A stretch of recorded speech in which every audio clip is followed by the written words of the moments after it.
ఇలా శనివారము మాఘమాసం రోజు మేము ఇక్కడ బద్రీనాథ్ టెంపుల్లో వచ్చాము. మేడ్చల్ బస్ స్టాండ్ నుంచి 9 కిలోమీటర్లు ఉంటుందట. మేమందరం ఫ్రెండ్స్ వచ్చామన్నట్టు. అరుంధతి, వినోద, సారిత, వసంత, చిండి అందరం వచ్చినామన్నట్టు. టెంపుల్ చూడండి ఎట్లుదండి, షాపులు అన్నట్టు. చూడండి ఈ షాపులు.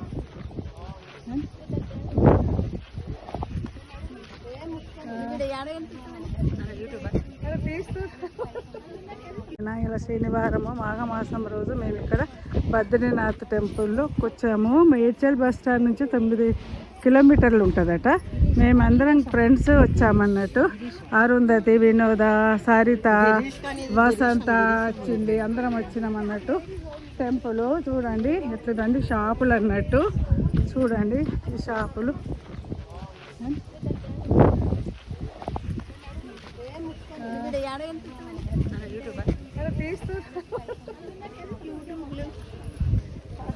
దేవుడి మీద వార్తల్లో పడుతుంది యూట్యూబ్. అందరం గట్టిగా ఇటు వినిపించు.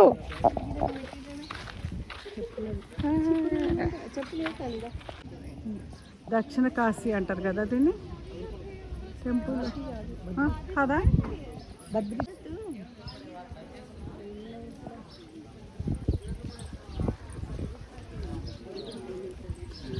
ఈ టెంపుల్ టైమింగ్స్ అన్నట్టు ఇక్కడ అన్నీ రాసిన పెట్టినవి ఉన్నట్టు. ఇక్కడ ఇదంతా బద్రీనాథ్ దేవాలయం ఈ విధంగా రావాలన్నట్టు.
पार्श्वे नक्षत्राणि रूपमश्विनो व्याप्तं शल्यखाणां मुम्मल्खाणां सर्वलोकामयखाणां महाकालमृत्युहरणं सर्वव्याधिविनाशनं विष्णु पादोदकं पित्वा पुनर्जन्म लभते.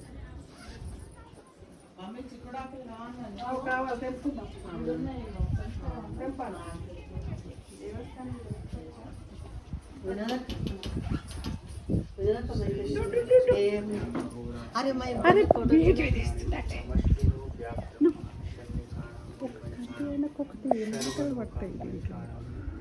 ఫోటోలు మళ్ళీ దిగుదాం, దించుదాం, ఏమనుకోకు. అరు రా. श्रीश्चते लक्ष्मीपत्यां महोरात्रि पार्श्वे नक्षत्राणि బద్రీనాథ్ టెంపుల్. వినోద, అరుంధతి, వసంత, సరితనకు రేపు రథ సప్తమి కదా, చిక్కుడుగాయలు తెంపుతున్నది. చిక్కుడుగాయ ఆకులు తెంపుతుంది రథ సప్తమి కోసం. ఇది రథ సప్తమి రేపు. కాయలు తెంపవే. కాయలు కూడా కావాలి ఏమన్నా తెంపుకోవద్దు. కొనుక్కో కాయలు 10 రూపాయలు ఇస్తే చిక్కుడా. ఎక్కడ నచ్చినా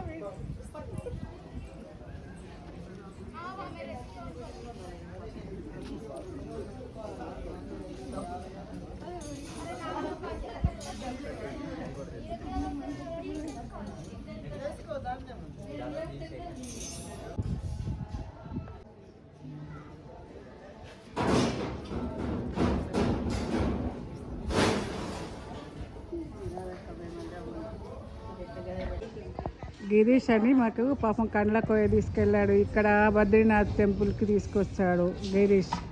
చూడండి ఎడ్ కల్పా ఇప్పుడు ఈ వీడియోని ఆయనకు పంపి